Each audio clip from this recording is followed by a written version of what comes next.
wabarakatuh. Alhamdulillah wassalatu wassalamu ala sayyidina Rasulillah Sayyidina Muhammad bin Abdillah al-qaimi bihuquqillah ma dhaqat illa wa farrajaha Allah ala alihi wa sahbihi wa man tabi'ahu wa wala wa la hawla wa la quwwata illa billah. Subhanaka la ilma lana illa ma 'allamtana innaka antal alimul hakim. Rabbi shrah li sadri wa yassir li amri wahlul 'uqdatam min lisani yafqahu qawli. Allahumma 'allimna ma jahilna wa dhakkirna ma nasina wa fahhimna ma la nafham wa zidna ilma wa alhiqna bis salihin. Amin ya rabbal alamin. Amma ba'du. Jemaah salat maghrib Masjid An-Nasr rahimakumullah, sebelum kita bersama-sama mempelajari, memaknai atau memahami makna dari firman-firman Allah Subhanahu wa taala dalam Al-Qur'an, mari kita sempatkan kita untuk berniat i'tikaf di dalam masjid agar kita memperoleh nilai double. Ya, di samping kita taklim, kita juga mendapatkan nilai yang lain, yaitu pahala i'tikaf. Masyaallah muslimin rahimakumullah, insyaallah pada malam hari ini kita kembali akan sama-sama belajar untuk memahami makna-makna dari firman Allah Subhanahu wa taala dalam kitab suci Al-Qur'an. Pada malam hari ini kita akan membahas surah yang memiliki kaitan erat maknanya dengan surah yang pernah kita bahas pada pertemuan yang lalu. Surah yang kita bahas pada pertemuan yang lalu adalah surah Al-Insyirah atau surah Al-Asyarhu, ya, Alam Nashrah. Dan surah ini memiliki hubungan makna yang sangat kuat. Bahkan ada beberapa sahabat yang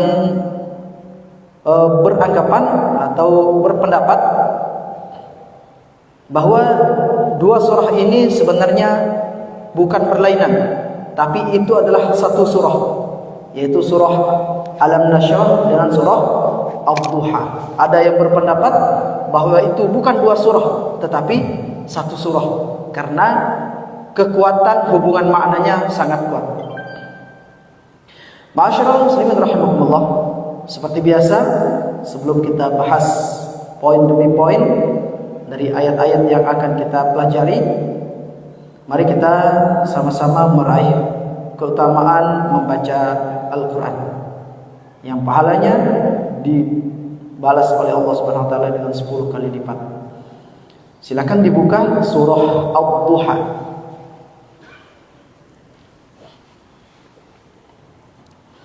Kita sama-sama baca. A'udzu billahi minasy syaithanir rajim.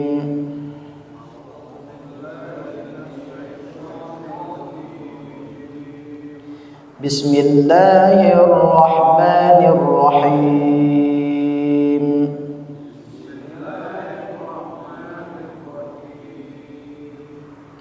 Wad-duha wal-laili idza saja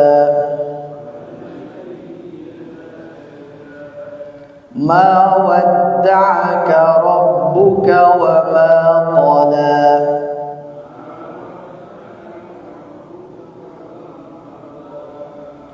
walal akhiratu khairul laka minal ula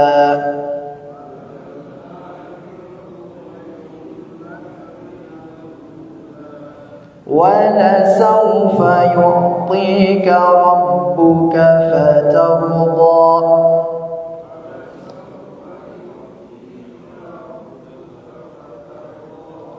أَلَمْ يَجِدْكَ يَتِيمًا فَآوَى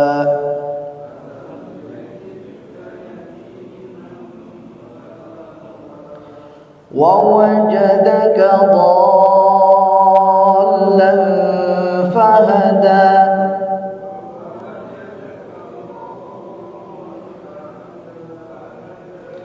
ووجدك عائلا فأغنى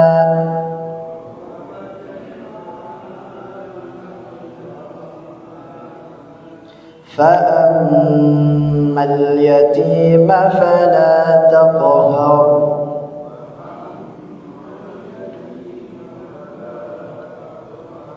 وأما السائل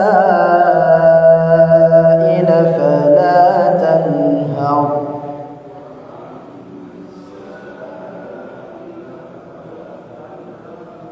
وأما بنعمة ربك فحدث.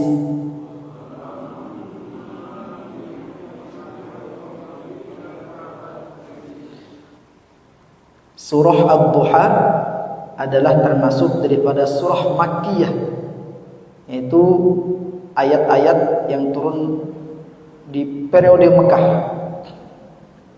terdiri dari 11 ayat. Sebab ayat ini atau surah ini turun, yaitu pernah di mana Rasulullah sallallahu alaihi wasallam cukup lama tidak turun wahyu. Jadi terjadi jeda yang cukup lama tidak turun wahyu, sehingga beliau menjadi sedih sekali, dan bahkan sampai puncak ya kesedihannya itu beliau mondar-mandir naik gunung, mungkin nanti turun di gunung, ternyata enggak. Akhirnya orang kafir Quraisy tahu kesedihan atau kegalauan dari baginda Rasulullah sallallahu alaihi wasallam, sehingga itu menjadi kesempatan bagi mereka untuk mengejek, untuk mengolok Rasulullah sallallahu alaihi wasallam. Yang paling kurang ajar mulutnya yaitu istrinya Abu Lahab yang bernama Ummu Jamil. Ummu Jamil berkata, nah tuh kan sekarang sudah lama saya tidak mendengar Muhammad menyampaikan ajarannya. Mungkin setannya, jadi dia bilang setannya sekarang sudah tidak suka sama dia, ditinggalkan sama setannya itu. Maksud setannya itu adalah Jibril alaihissalam. Jadi Muhammad sudah ditinggalkan oleh setannya. Setannya sudah tidak suka lagi pada dia gitu. Saking bencinya kepada baginda Rasulullah sallallahu alaihi wasallam. Maka Rasulullah sallallahu alaihi wasallam ya sampai curhat kepada Bunda Khadijah. Maka Bunda Khadijah menghiburnya. Kalau engkau sudah dipilih, mana mungkin Allah akan meninggalkan engkau. Jadi turunlah ayat ini. Allah Subhanahu wa taala bersumpah, "Wadduha wal laili idza saja." Demi waktu duha. Waktu duha itu dari menyebarnya sinar matahari. Ya, bukan terbit ya. Kalau terbit namanya tulu'. Tulu' itu terbit. Ya. Kalau syuruk itu sudah mulai menyebar sinarnya. Sudah sepenggalah. Nah, itu disebut dengan waktu duha. Waktu duha sampai menjelang zawal. Zawal itu sudah mulai bukan. Jadi duha itu menjelang istiwa. Istiwa itu matahari berada di tengah-tengah langit. Itu dengan istiwa. Kalau zawal itu udah mulai condong sedikit ke arah barat, waktu zuhur. Ya, waktu zuhur. Jadi duha itu antara waktu syuruk dengan waktu istiwa. Kemudian wal laili idza saja, dan demi malam apabila sudah mulai sunyi, sudah mulai tenang, sudah mulai menutupi ya, semua yang wujud yang kelihatan dengan kegelapan.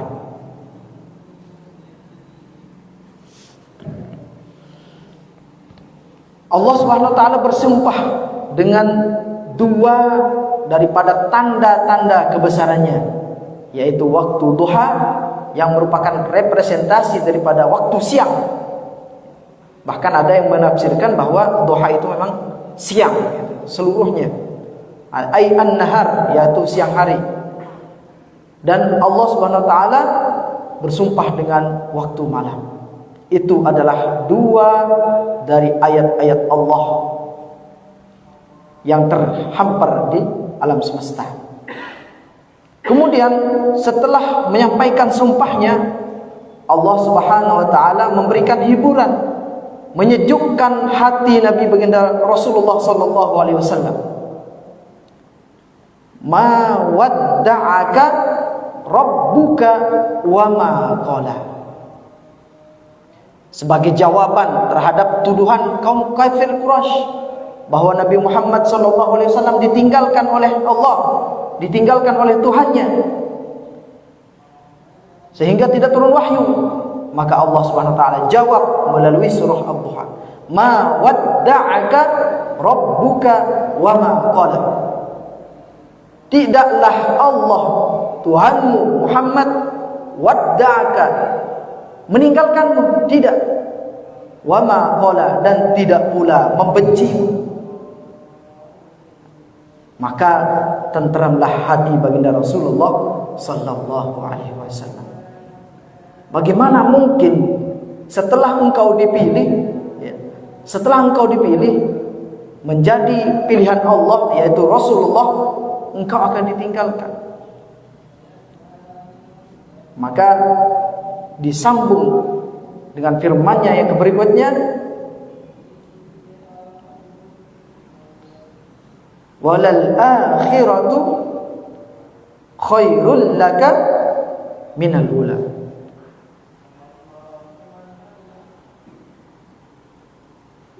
Dan yang kemudian itu adalah lebih baik bagimu daripada yang permulaan.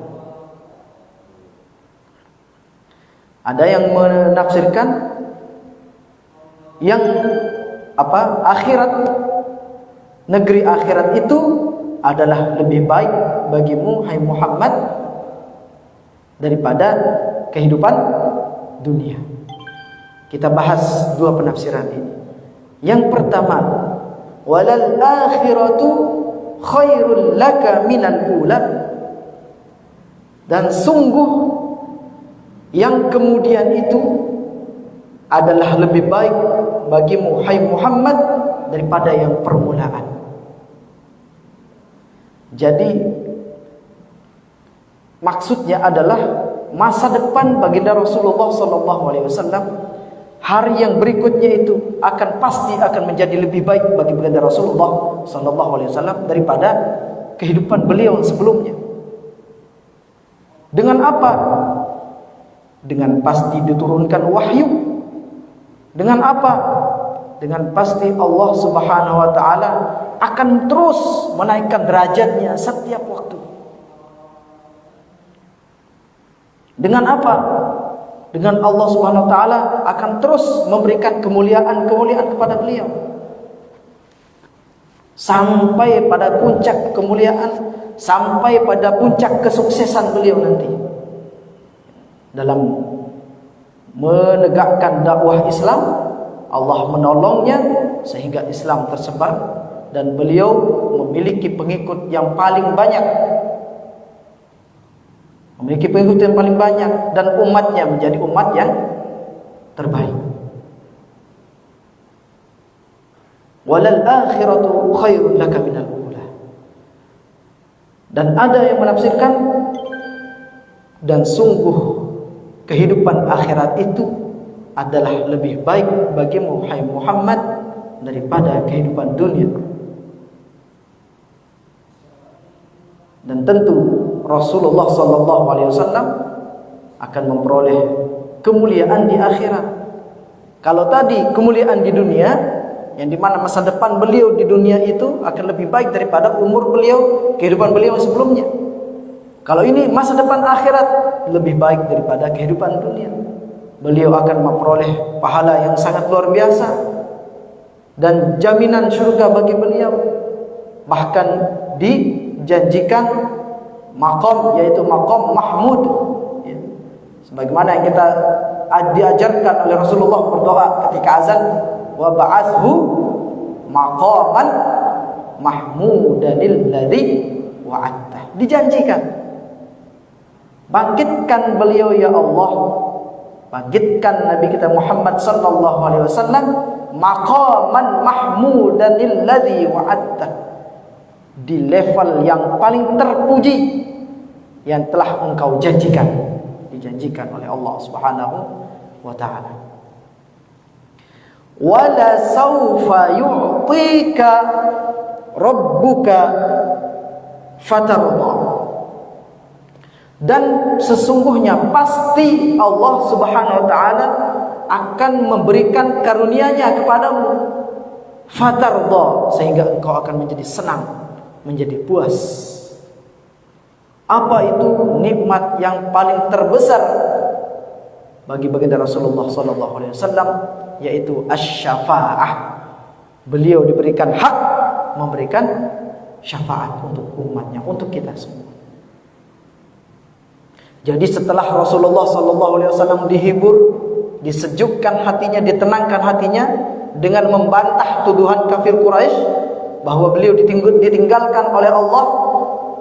Allah membantah, tidaklah engkau ditinggalkan hai Muhammad, bahkan kehidupanmu yang nanti akan lebih baik daripada yang sudah lalu, dan di akhirat nanti engkau akan memperoleh kemuliaan yang istimewa. Plus wala saufa yu'tika rabbuka fatarda, dan engkau akan diberikan karunia dan pasti engkau akan puas, akan senang dengan karunia Allah Subhanahu wa taala.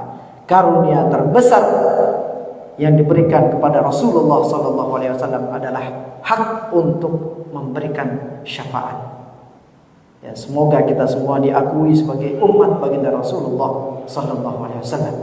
Kita yang berdosa ini, kita tidak boleh kepedean. Kita banyak dosa, dan pasti kita membutuhkan pertolongan nanti di akhirat, yang dimana pada hari tersebut tidak ada penolong bagi kita, anak kita, keluarga kita. Bahkan kalau bisa kita jadikan anak dan keluarga kita itu menjadi tebusan. Sudah kita ungkapkan di mana di akhirat kelak orang-orang yang berdosa mengatakan, yauma idzi yawaddul mujrimu law yaftadi min adzabi yaumi idzin bi banihi wa sahibatihi wa akhihi wa fasilatihi allati tuwi wa ma fil ardi jami'an thumma yunji. Surah Al-Ma'arij. Yawaddul mujrimu law yaftadi min adzabi yaumi idzin bi banihi. Orang yang berdosa sangat ingin untuk menjadikan tebusan dari azab Allah, dari siksa Allah. Sangat ingin dia ada tebusan, bila perlu dengan anaknya. Anak yang dulu disayang-sayang, jadi buah hati belahan jiwa.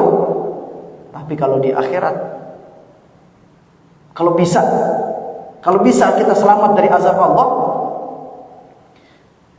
anak itu bisa jadi tebusan, dijadikan tebusan oleh orang yang berdosa. Yawaddul mujrimu law yaftadi min adzabi yaumi idzin bi banihi, dengan anaknya. Orang yang berdosa ingin menebus dirinya dari azab Allah pada hari itu dengan anaknya kalau bisa. Wa sahibatihi wa akhihi, atau kalau perlu istrinya juga, suaminya juga, wa akhihi, plus juga saudaranya. Sudah anak, saudara, ya, istri atau suami atau anak atau saudara, kalau bisa jadikan tebusan agar bebas dari azab Allah. Wa fasilatihi allati tuwi, kalau belum cukup juga semua keluarga yang pernah berbuat baik kepadanya. Kalau belum cukup, ditambah keluarga yang pernah berbuat baik, mempunyai hubungan baik, jadikan juga tebusan dari azab Allah. Kalau perlu, wa man fil ardi jami'a, thumma yunji.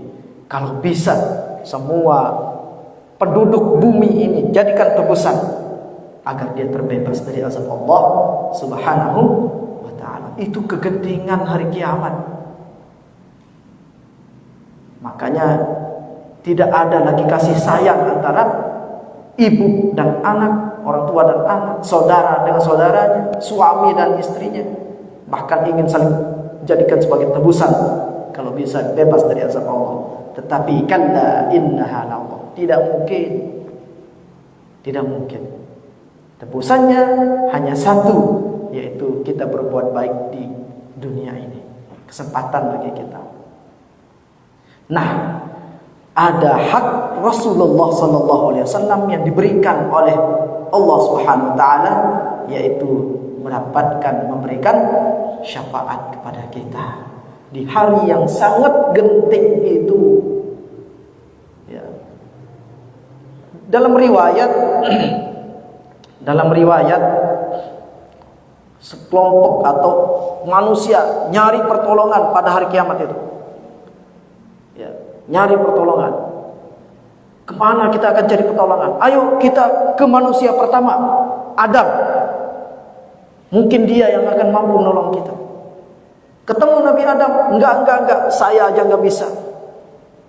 Saya aja bingung dengan nasib saya sendiri nih.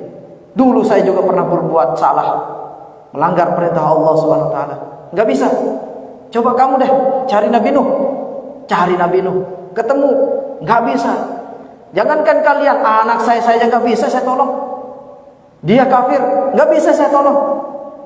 Cari Nabi Ibrahim, cari Nabi Ibrahim. Nabi Ibrahim juga enggak bisa. Akhirnya direkomendasikan Nabi Muhammad sallallahu alaihi wasallam, dan beliau yang memberikan syafaat kepada umatnya. Semoga kita semua yang banyak dosa ini, mengaku kita banyak berbuat dosa, kita mendapatkan kasih sayang dari Rasulullah dan kita memperoleh syafaatnya. Amin ya rabbal alamin. Alam yajid kayatiman fa'awa. Jadi setelah Allah Subhanahu wa ta'ala menjelaskan nikmat yang besar kepada Rasulullah sallallahu alaihi wasallam, janji nikmat yang besar, yaitu kehidupan yang akan datang pasti lebih baik, pasti lebih mulia, pasti lebih istimewa, bahkan akhiratnya pun akan sangat istimewa. Diberikan hak untuk memberikan syafaat. Allah juga menyebutkan nikmat-nikmat yang kecil, nikmat-nikmat yang kecil kepada Rasulullah. Alam yajidka yatiman fa'awa. Bukankah Tuhanmu telah mendapatkanmu dalam keadaan yatim, hai Muhammad? Fa'awa, maka dia melindungimu, memeliharamu. Dulu saja engkau masih kecil, belum diangkat sebagai Rasul, engkau ditolong, apalagi sekarang engkau masih sudah menjadi Rasul. Tidak mungkin Allah akan meninggalkan, tidak mungkin Allah membencimu. Dulu sebelum diangkat menjadi Rasul saja, Allah sudah memberikan perlindungan, pemeliharaan kepadamu. Alam yajidka yatiman fa'awa. Bukankah Tuhanmu telah mendapatkanmu dalam keadaan yatim dan dia memeliharamu, melindungimu. Jadi Rasulullah SAW, kita sama-sama tahu bagaimana riwayat kehidupan beliau. Bapak beliau, abah beliau, Sayyidina Abdullah bin Abdul Muttalib, wafat ketika beliau masih dalam kandungan. Masih dalam kandungan. Dipelihara, kemudian lahir, beliau diasuh oleh ibu dan kakeknya, Sayyidina Abdul Muttalib dan ibunda Aminah. Sudah umur 6 tahun ditinggal, wafat oleh Sayyidatuna Aminah. Beliau dalam keadaan yatim piatu. Kemudian Allah Subhanahu wa taala membesarkan kasih sayang, rasa kasih sayang kepada Abdul Muthalib agar memelihara cucunya itu dengan sebaik-baiknya. Dan benar, Sayyidina Abdul Muthalib memelihara Rasulullah SAW dengan sebaik-baiknya. Tapi hanya selama 2 tahun. Selama 2 tahun. Berarti umur beliau baru 8 tahun kakek beliau meninggal. Abdul Muthalib meninggal, wafat ketika Rasulullah SAW berumur 8 tahun. Tapi Allah Subhanahu wa taala selalu memberikan jalan perlindungan, pemeliharaan kepada Rasulullah. Abdul Muthalib sebelum wafat berwasiat kepada saudara kandung seibu sebapak daripada ayah beliau Abdullah, yaitu Abu Thalib, pamannya. Abdul Muthalib berwasiat, kalau saya meninggal, kamu pelihara Muhammad dengan sebaik-baiknya. Dan benar, Abu Thalib dengan all out memberikan curahan kasih sayangnya kepada baginda Rasulullah SAW. Segala perhatiannya diperhatikan, benar-benar dipelihara, dilindungi sampai Rasulullah SAW dewasa. Bahkan sampai beliau diangkat didaulat sebagai Rasul, Abu Thalib lah yang terdepan yang melindungi beliau dari gangguan kaum kafir Quraisy. Sehingga tidak bisa berkutik kaum kafir Quraisy, karena Abu Thalib adalah tokoh yang sangat disegani di kota Mekah. Sampai dengan wafatnya paman beliau Abu Thalib, baru kaum kafir Quraisy ya, benar-benar menjalankan dendamnya ya. Selama ini tidak bisa. Sekarang Abu Thalib sudah wafat, kita bisa untuk menyiksa Muhammad. Bahkan sampai beliau terusir dan hijrah ke Yasrib. Dan itu jalan Allah Subhanahu wa taala. Alam yajid kayatiman fa'awa. Bukankah Tuhanmu, hai Muhammad, telah mendapatkanmu dalam keadaan yatim, kemudian dia memeliharamu, yaitu dengan cara memberikan rasa kasih sayang yang besar pada Abdul Muthalib, kepada Abu Thalib. Wa wajadaka dhallan fahada. Dan dia juga, Tuhanmu telah mendapatkanmu dalam keadaan bingung. Kalau secara teks, dhal itu artinya, dhalla itu artinya tersesat. Tersesat. Tapi kita lihat penjelasannya. Itulah perlunya kita mengkaji kitab-kitab yang mu'tabar, kitab-kitab tafsir, agar kita tidak salah. Sebagaimana pernah terjadi, bahkan viral ya, ada seorang preman insaf, kemudian didaulat jadi ustaz oleh pengikut-pengikutnya. Dia mengatakan bahwa Rasulullah SAW pernah menjadi orang yang sesat. Kemudian Allah berikan petunjuk. Jadi seolah-olah kayak dia lah itu. Jadi preman, kemudian dikasih petunjuk. Ada di videonya itu. Viral. Jadi Rasulullah pernah tersesat menurut dia. Dan konyolnya lagi, dia menyerang orang yang merayakan atau memperingati Maulid Nabi Muhammad SAW dengan mengatakan, yang merayakan Maulid berarti merayakan kesesatan Muhammad. Itu sangat konyol. Jadi mari kita perhatikan. Wa wajadaka dhallan fahada. Kita ambil makna tekstualnya dulu.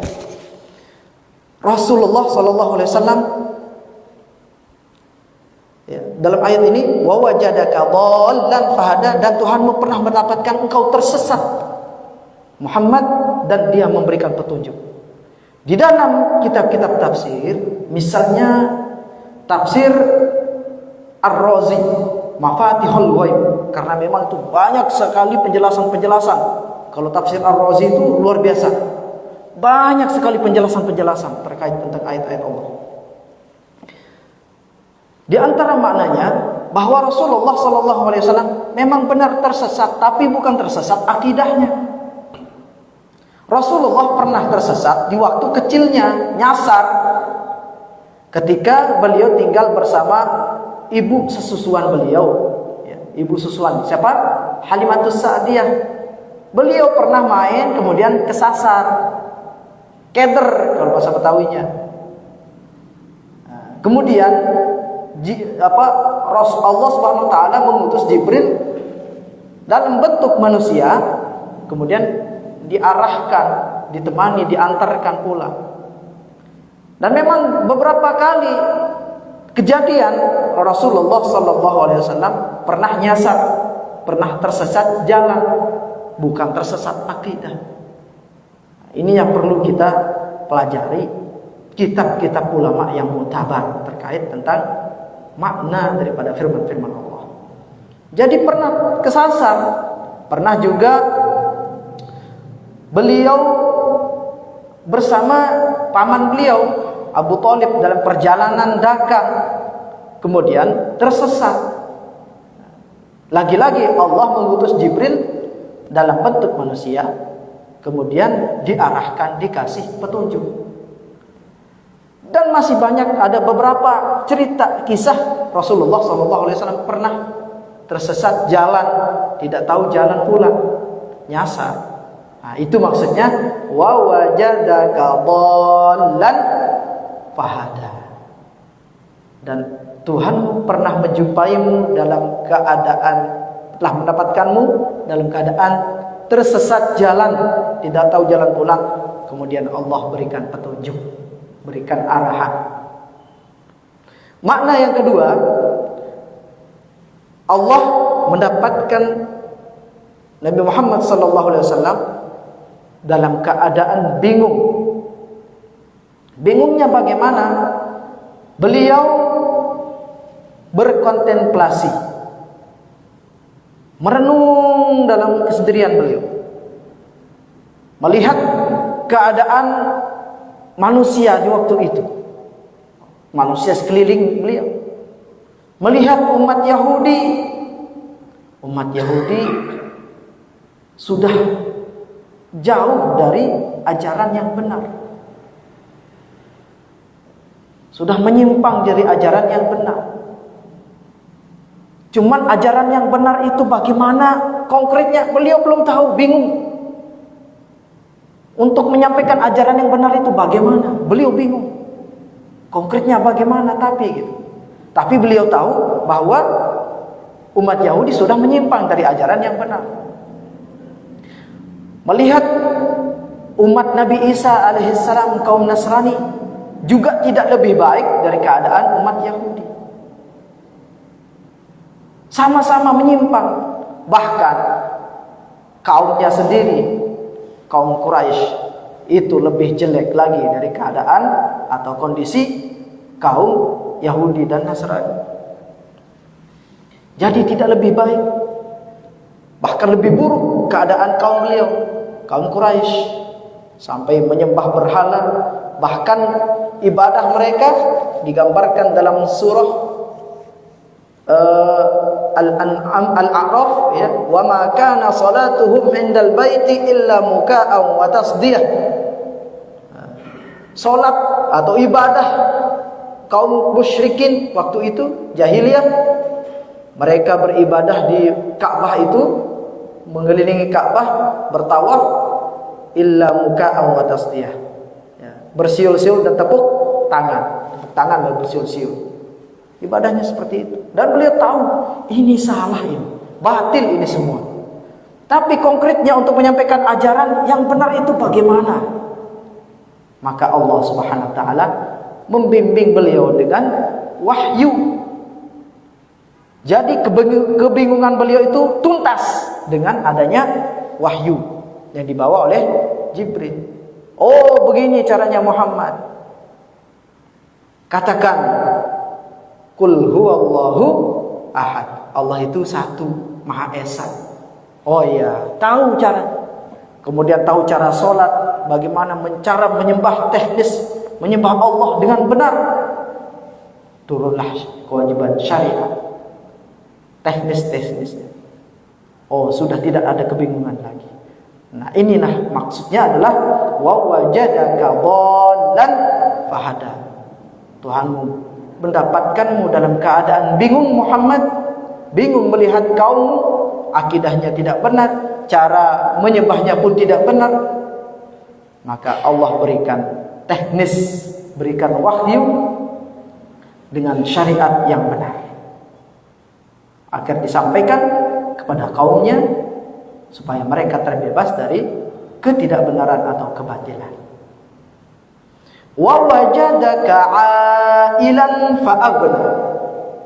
Dan Allah mendapatkanmu dalam keadaan fakir. Bagaimana tidak? Beliau wafat, ayah beliau wafat tanpa meninggalkan warisan. Miskin, dari kecil miskin, bahkan pernah jadi pengembara. Kemudian Allah Subhanahu wa taala cukupkan beliau dengan beliau menjadi seorang businessman, berbisnis, kemudian memperoleh untung yang banyak. Bahkan bosnya jatuh cinta kepada beliau, Bunda Khadijah, sehingga menjadi istri beliau. Maka beliau dicukupkan, Bunda Khadijah menjadi donatur utama dari perjuangan baginda Rasulullah sallallahu alaihi wasallam. Maka setelah Allah Subhanahu wa taala menyebutkan nikmat-nikmat yang telah diberikan kepada baginda Rasulullah sallallahu alaihi wasallam, baik nikmat yang akan diperoleh maupun nikmat yang sudah diperoleh, nikmat yang akan diperoleh yaitu kehidupan beliau akan lebih baik setelahnya daripada sebelumnya. Di akhirat juga menjadi istimewa. Dan dulu Rasulullah SAW menjadi yatim, Allah pelihara. Kemudian pernah kebingungan, Allah berikan petunjuk. Pernah fakir dan Allah cukupkan. Maka Allah Subhanahu wa taala memerintahkan kepada baginda Rasulullah SAW untuk melaksanakan tiga hal. Untuk melaksanakan tiga hal. Fa'ammal yatima fala taqhar. Maka anak yatim janganlah engkau hina, jangan engkau sia-siakan. Karena dulu engkau juga pernah yatim dan engkau dipelihara oleh Allah Subhanahu wa taala, engkau dilindungi oleh Allah Subhanahu wa taala. Maka sekarang anak yatim jangan engkau hina, jangan engkau rendahkan, jangan engkau sia-siakan. Pelihara anak yatim. Maka Rasulullah pun melaksanakan ini. Beliau menjadi bapaknya yatim sejati, bapak sejati bagi para yatim. Luar biasa kemurahan beliau.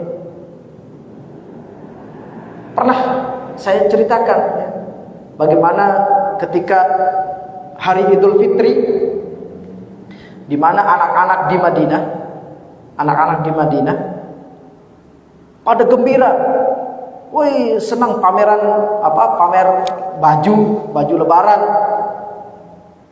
ada mainannya, pamer mainan baru. Tetapi ada seorang anak yang murung, bajunya tidak bagus, lusuh bajunya.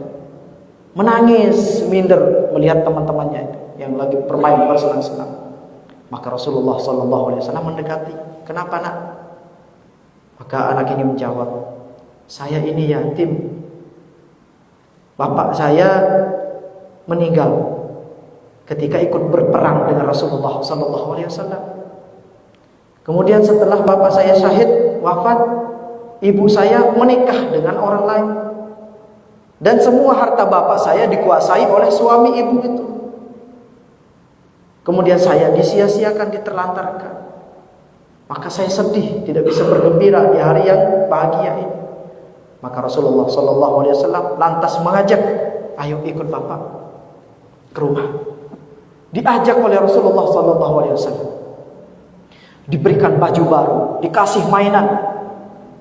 Kemudian beliau mengatakan, "Sekarang saya jadi bapak kamu ya.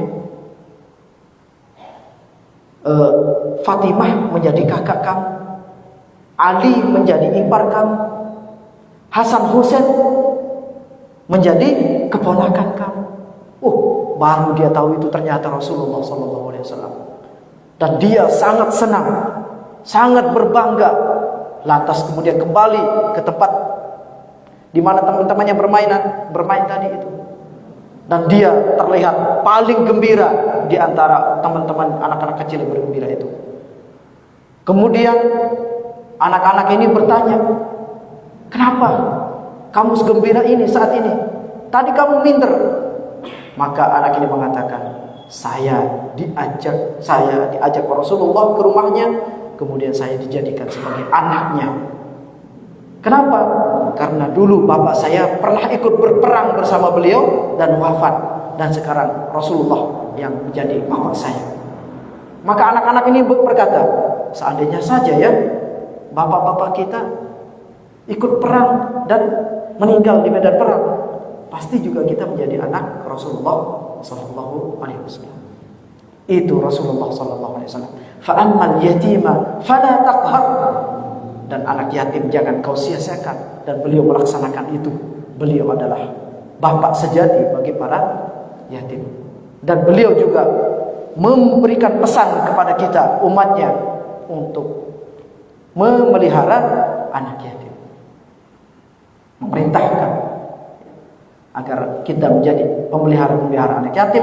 Dan beliau menjanjikan posisi yang istimewa, yang mulia di sisi beliau. Ana wa kafilul yatim kahataini fil jannah, kata Rasulullah.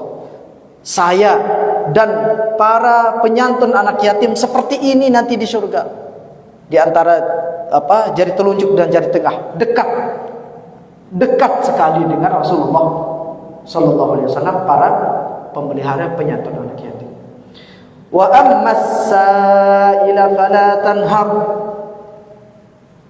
Dan orang-orang yang meminta janganlah engkau hardik, karena dulu engkau pernah miskin, lalu Allah Subhanahu wa taala mencukupkan, wahai Muhammad.